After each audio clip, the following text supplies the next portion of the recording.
22 июня. День, когда началась Великая Отечественная война. 84 года назад Германия напала на СССР. Эта дата ежегодно отмечается как День памяти и скорби.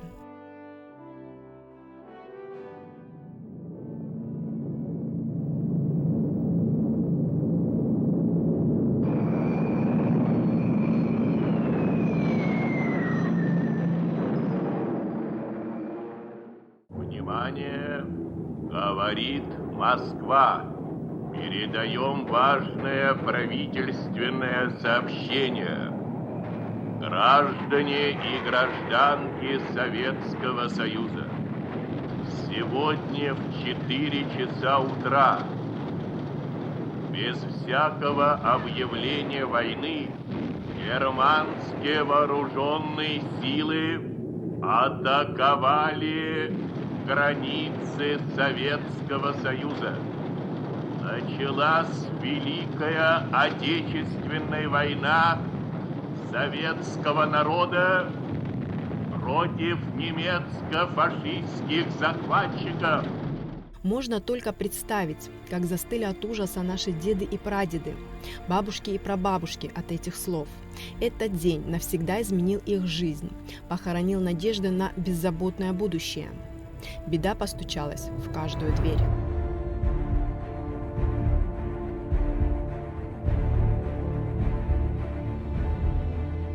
В полдень в радиоэфире прозвучало обращение Молотова к советскому народу. Заместитель председателя правительства и глава Народного комиссариата иностранных дел объявил о нападении гитлеровской Германии на СССР. Тогда никто и предположить не мог, что война будет столь масштабной и затяжной. 1418 дней и ночей, почти 27 миллионов погибших в боях, замученных в концлагерях, умерших от голода и холода в тылу. Завершилась война 9 мая 1945 года полным разгромом фашистской Германии. Задолго до нападения, собственно говоря, нацистской Германии и ее сателлитов на Советский Союз, на различных самых уровнях предчувствовалось начало войны. Это следует из документов официальных, это следует из различных источников личного происхождения, как то письма, мемуары, дневники и так далее. Конечно же, никто не предполагал, что война приобретет такой кровопролитный и долговременный характер. Говоря, допустим, о нашей Абхазии, но есть замечательные мемуары Владимира Чернышова под названием «Немецкая авиация бомбит Сухум» 1942-1943 годы. Но они выходят своими временными рамками далеко до обозначенных в заглавии. То есть, в принципе, там идет еще воспоминания о довоенном Сухуме, заканчиваются они депортацией греков, как известно. И автор прекрасно передал в своих мемуарах атмосферу того времени, когда в Абхазии, как и по всей советской стране, люди встретили известие о начале войны, известное выступление Молотова по радио. Кто-то сдержанно, кто-то, в основном молодежь, которая считала, что вот чуть-чуть сейчас дадим оборотку немцам и перейдем к контрнаступлению, даже радостно. Но по мере того, как ситуация на фронтах ухудшалась, конечно, стало очевидно, что война серьезная, война затяжная, война эта пришла надолго. В третьей пятилетке вот этой индустриализации стоит вопрос об усилении обороноспособности Советского Союза, потому что танки, вертолеты, которые имелись, они были 30-х годов, и они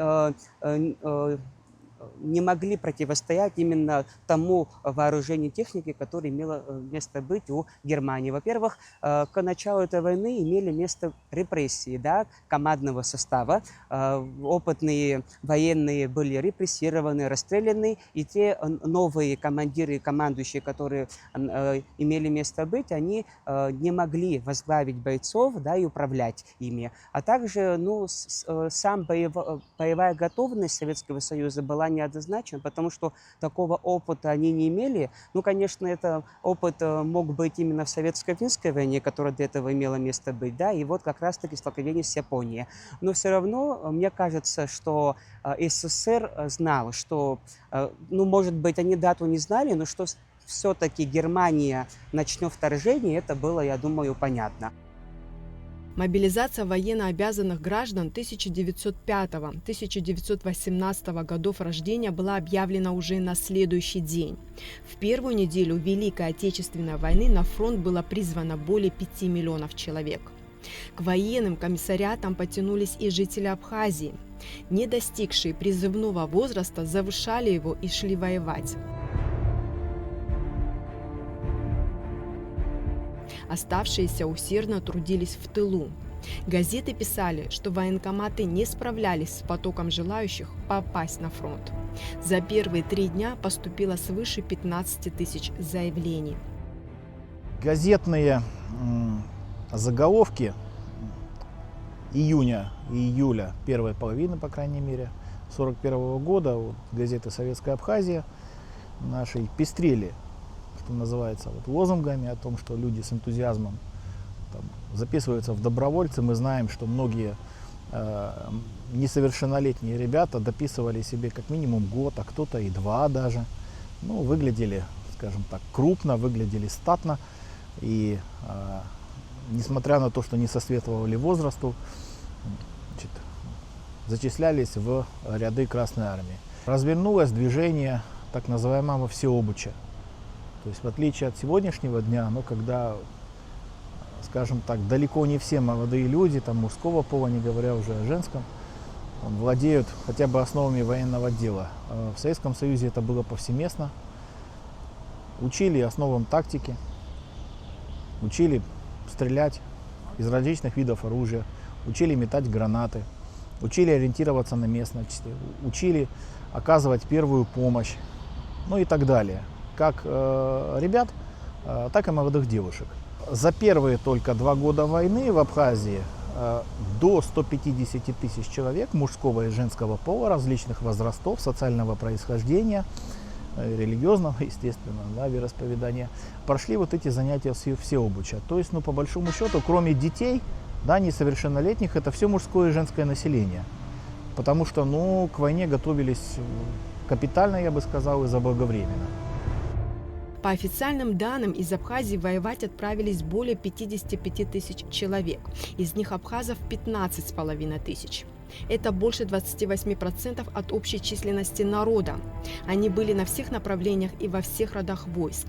Погибших и пропавших без вести абхазов 5,5 тысяч человек. Общие потери составили 17,5 тысяч человек.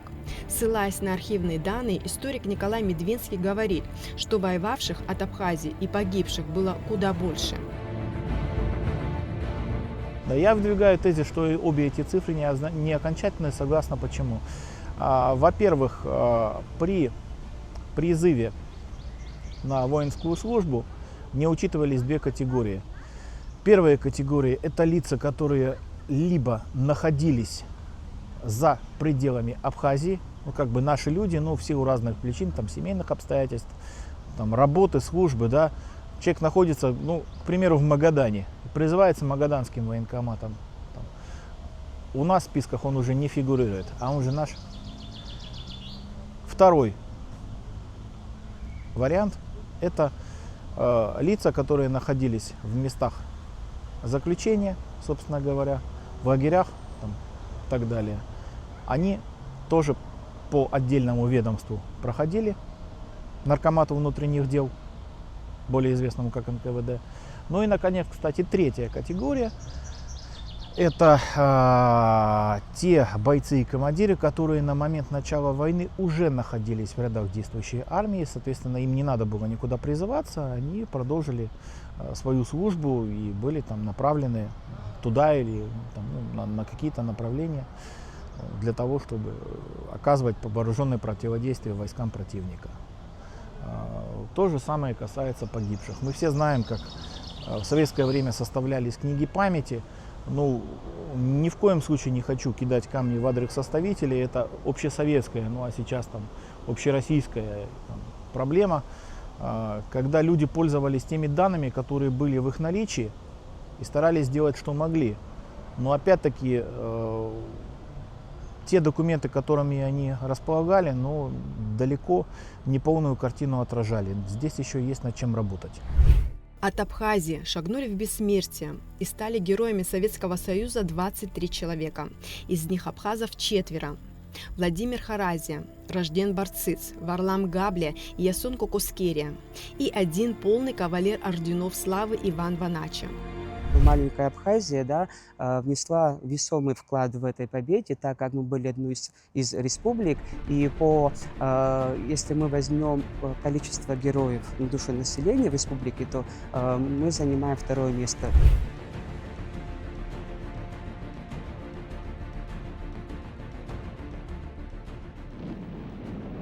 В августе 1942 года линия фронта дошла до горной части Абхазии. Враг занял Клухорский, Марухский и Санчарский перевалы, а 27 августа – высокогорное село Псху. Сухум несколько раз подвергался воздушной бомбардировке.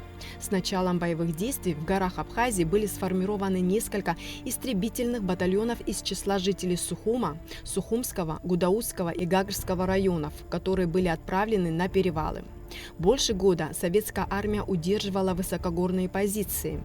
Немцы были вынуждены отступить из-за ряда факторов, включая советское контрнаступление на Северном Кавказе. В ходе битвы за Кавказ, обратительный этап, собственно говоря, к середине августа 1942 года немецкий 49-й горный армейский корпус под командованием генерала горных войск Рудольфа Конрада в составе 1-й и 4-й немецких горных дивизий, то есть Эдельвейс и Горячавка, подошел к северным скатам главного Кавказского хребта на 5 направлениях. Если брать с востока на запад, это, соответственно, Эльбрусская, Клухорская, Марухская, Санчарская и Умпырско-Белореченская, имея целью через перевалы горные проникнуть в Закавказье, выйти к прибрежным городам Сухум, Гудаута, на западе Сочи, Адлер.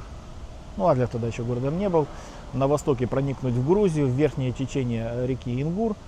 И, в общем-то, далее оказать содействие той немецкой группировке, которая наступала через Туапсе по Туапсинскому направлению, осуществить удар на юго-восток, в мягкое подбрюшье, скажем так, Советского Союза, собственно говоря, Закавказья. Грузия, а там дальше Армения, Азербайджан. Усилиями Санчарской, Кухорской, Марухской групп войск. Вообще 46-я армия Закавказского фронта, конкретно у нас это 3-й стрелковый корпус. Враг был сначала остановлен, кое-где в критической близости к побережью, это Санчарское направление, когда в урочище Аргун-Арху, в общем-то, передовой отряд немецкий достиг вот этих рубежей, но был остановлен защитниками Кавказа. Усилиями этих бойцов и командиров враг был сначала остановлен, а потом отброшен назад к перевалам главного Кавказского хребта. Здесь следует сказать, что вопреки распространенным до сих пор еще советского времени мнению, немцы не были выбиты с перевалов, они сами их оставили в середине января 1943 года в связи с тем, что, во-первых, Сталинградская катастрофа уже тогда для 6-й армии Паулюса нарисовывалась вполне себе, а во-вторых, советские войска в тот момент предприняли очень успешное контрнаступление на Северном Кавказе, освободив там Моздок, Нальчик, и советские танки рвались буквально к их, скажем так, тыловым коммуникациям. Они испугались, и решение было принято на уровне Гитлера. Он нехотя, но все-таки согласился на отвод войск на новый рубеж обороны в районе Краснодара. Поэтому немцы собрали манатки, что называется, и ушли с перевалов. Я бы сказал, убежали, поспешно убежали. Соотношение потерь, конечно же, не в нашу пользу, но здесь следует помнить, что на начальном этапе высокогорного, я бы сказал, противостояния инициатива принадлежала противнику, который полностью владел обстановкой, мог выбирать места и направления ударов, а главное время нанесения этих ударов. Наступал, упрощенно скажем так, сверху вниз. То есть в горной войне какое правило? Кто сверху, тот и прав. Несмотря на это, Красная армия не дрогнула, сумела решить оборонительные задачи не только остановить, но и дальше обратить их, собственно говоря, в бегство. Цену этой победы мы знаем и всегда будем чтить память тех, кто сложил головы во имя защиты Отечества на этих перевалах. Задолго до наступления немцев на Кавказ на побережье Абхазии начали возводить оборонительные сооружения, бомбоубежища, блиндажи. Экономика республики перестраивалась на военные рельсы. Из сел была организована поставка продовольствия на фронт. Всем миром собирали деньги на производство оружия для Красной Армии. Через госпиталь Абхазии за время войны прошли более 200 тысяч раненых и больных солдат и офицеров. Война нанесла огромный ущерб экономике Абхазии. Значительно сократилось производство промышленной продукции и сельского хозяйства. Но тем не менее, многие отрасли были восстановлены довольно быстро. Тогда никто и не думал, что спустя несколько десятков лет после той страшной войны найдутся желающие переписать историю, дать ей новое прочтение, умаляя вклад СССР в борьбу над фашизмом. Мы можем противопоставить этому только собственный качественный военно-исторический контент. Опровергать все эти измышления, во-первых, не хватит времени, во-вторых, нет смысла. Понятно, что люди работают, выполняют задания, сидят, что называется, на зарплате. Самый лучший ответ – это создание публикаций в виде статей, книг, какие-то другие проекты, которые вводят научный оборот. Создание собственного качественного военного исторического контента, который на фактах, на пальцах, во-первых, опровергает все вот эти измышления, о которых вы говорили, а во-вторых, доказывает и показывает людям, как было на самом деле. При максимальном задействовании тех же самых материалов, не только из российских архивов, САМО, допустим, и другое, немецких, например, и даже американских, небезызвестная НАРА, Национальная архивная служба Соединенных Штатов, где хранились и продолжают храниться трофейные немецкие документы, в том числе, кстати, по 49-му горному корпусу, по 1-му, 4-му дивизиям горным, которые в его составе принимали участие в боевых действиях на перевалах Горного Кавказского хребта.